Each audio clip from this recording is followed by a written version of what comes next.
The call came at 2:17 a.m. Mara stared at her phone as it vibrated against the bedside table, her heart racing before she even answered.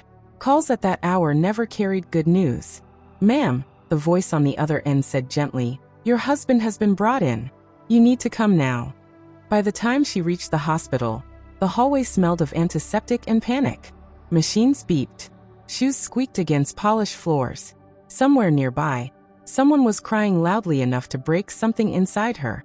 The doctor spoke in careful sentences. There had been complications. They were doing everything they could. They needed her to wait. Mara sank into a hard plastic chair, hands trembling, staring at a wall she didn't remember choosing. She tried to pray, but the words felt heavy and wrong. Every prayer seemed to hit the ceiling and fall back down. Faith under pressure doesn't feel holy. It feels desperate. Minutes stretched into hours. Then her phone buzzed again. Insufficient funds. She let out a short, hollow laugh. Of course it would be tonight. Just weeks earlier, she had been confident, certain. She and her husband had prayed about everything. The new job, the move, the risks. "God will take care of us," she had said.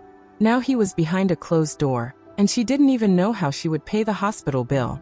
Her hands curled into fists. "God," she whispered, voice cracking. "I don't understand this." There was no answer. The pressure came from every direction. Fear, guilt, regret, and the quiet voice asking if faith had been a mistake. A nurse finally stepped into the waiting area. "They're still working on him." Mara nodded, but inside, something folded in on itself.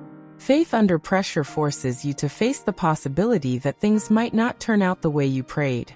She bowed her head, not because she felt strong, but because she had nowhere else to go.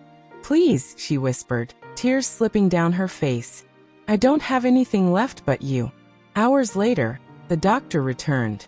His expression was serious, but different. "He's stable," he said. It was close, but he made it.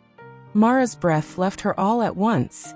She covered her mouth and sobbed, the kind of cry that empties you completely. Nothing else had changed. The bills were still waiting. The future was still uncertain. But her husband was alive. And in that moment, she understood something she never had before. Faith under pressure isn't believing everything will be easy. It's choosing to trust God when the cost of trusting feels unbearable. She hadn't been strong that night. She hadn't prayed perfectly. She had barely held on. But she held on. And sometimes, that's what faith under pressure looks like.